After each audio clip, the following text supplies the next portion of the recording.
Is it possible that John Wayne Gacy served as the inspiration for Stephen King's PennyWise? Join Smart Cookie's production as we look for a possible connection between infamous killer clown John Wayne Gacy and PennyWise. Don't forget to like and subscribe for the most thought-provoking true crime content online. It's time for another Smart Cookies production.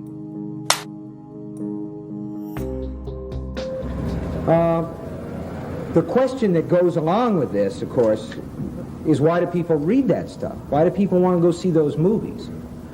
And the answer that we all shy away from, but it's true, is that they're just as warped as I am. Not quite, but almost. In the 1970s, Stephen King's imagination was hard at work, delivering the thrillers that readers craved, filling page after page with his brand of horror. Carrie, Salem's Lot, and The Shining were just a few of the twisted tales born from the mind of Stephen King. He has previously mentioned that some of his characters do come from real-life experiences. So is it possible that John Wayne Gacy inspired PennyWise? Stephen King has stated that the idea for it came to him in 1978, the same year that authorities arrest Gacy. He started putting words to paper for the horror story in 1981. Gacy was convicted in 1980. With the media circus surrounding the case of the killer clown, Stephen King would have been hard-pressed to not see at least some of the coverage surrounding Gacy. Circumstantial at best, sure, but is there more to it? Can we discover some clues in his writing process for Carrie? Listen close to the details as he speaks. As a student, I knew a couple of girls who were at the very bottom of the social pecking order. You know, high school is probably the most savage social caste system that America has. You know, it's very divided and popularity becomes very important, and it's very difficult for adolescents because they're not emotionally grounded yet. And these girls were the absolute bottom. And one of them later committed suicide. But I had a chance to watch that ostracism in progress. And then later, as a teacher, I saw the same thing from the other side of the desk. And those two things came together for me, along with a number of articles that I'd seen about the possibility that psychokinetic phenomena, if it existed, probably existed in teenagers and probably existed in disturbed teenage girls. And I thought this would make a terrific book, so I wrote it. PennyWise is obviously a fictitious character, with abilities beyond that of any human. The shape-shifting clown transforms at will, using these abilities to take down children. Gacy was more of a metaphorical shapeshifter, concealing his murderous intentions behind a wall of charm, often performing for children as Pogo the Clown, showing some his so-called magic tricks in an effort to mesmerize before revealing his final act. Much like PennyWise, Gacy would use his abilities to lure victims into his trap, only then revealing his true intentions. Could these similarities come from Stephen King doing what great writers do, watching the rest of us? My favorite story is probably maybe 25 years ago when my hair was actually dark and I had a black beard. I had a big black beard. And I was a writer. I mean, we're supposed to be the secret agents of the arts, okay? We cruise around and see what you guys are doing and end up putting it in books. So this is a strange situation for me. So about 25 years ago, when I really was kind of a secret agent, I'd published maybe 6 or 7 books, but you know, it wasn't a big deal. As King's novel progresses, the losers return home to Derby to fight PennyWise for a second time. Discovering his return after 3 bullies brutally assault a young gay man from town, beaten mercilessly, then thrown over the bridge into the river below. As the body is falling, his boyfriend sees a clown. Gacy also preyed on young gay men, seeking out those who felt betrayed by the bigoted society they were often escaping. There are other details that run parallel between fact and fiction.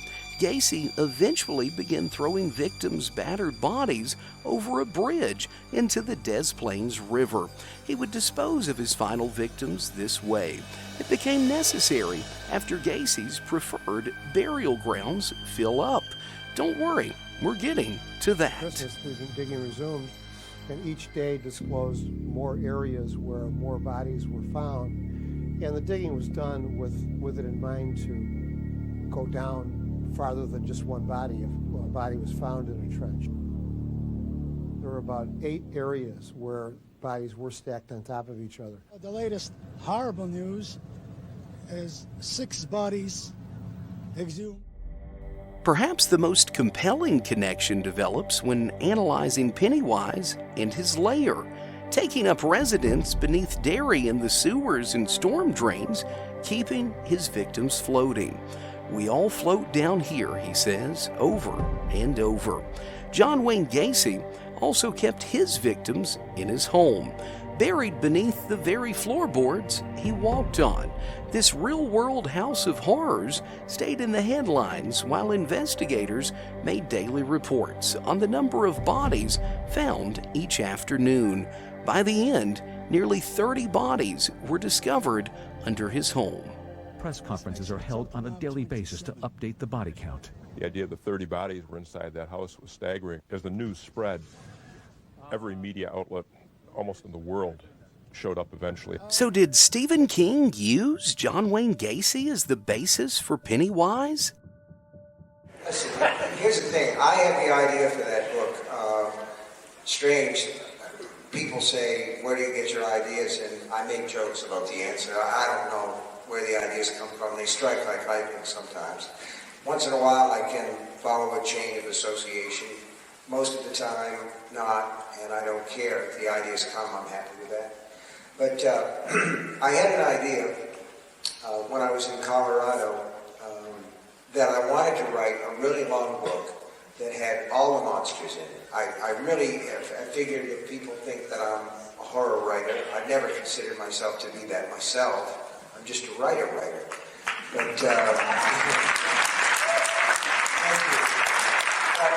I thought to myself, okay, if they want that, let me see how much I can do, and I'll get all the monsters together that I possibly can. I'll get the vampire, and I'll get the werewolf, and I'll even get the mummy, although the mummy has never really scared me because it's like, oh, the mummy's after us, let's all walk. It's not a terribly scary monster, but he had to be there because he's one of the classics.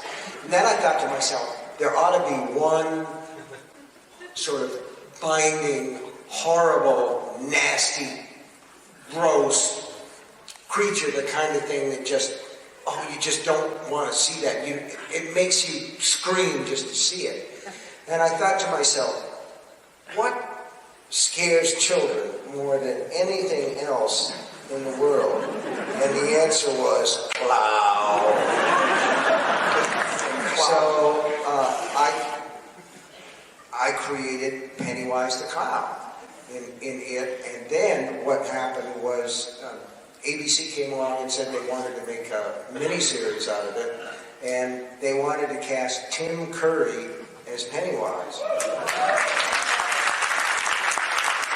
So are you scared you can go without the clown mask on? No, I thought it was a really strange idea, but it really worked, and it scared a whole generation of young people and made them scared of clowns, but clowns are scary, I think, for children to start with. But you don't dream of Pennywise. I'm sorry? You don't dream of Pennywise.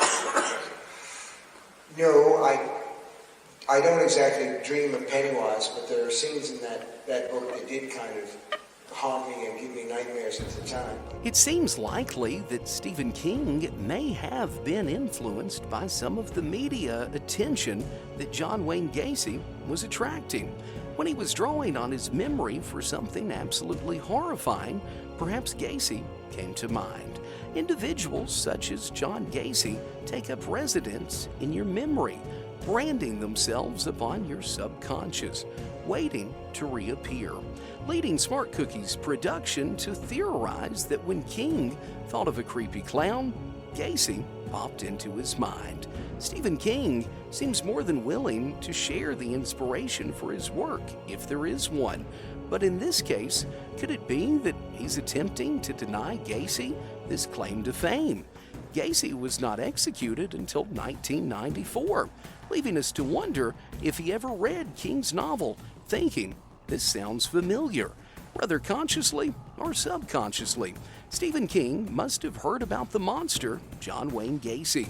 Pogo the Clown scared the hell out of people. Even PennyWise might have taken notice.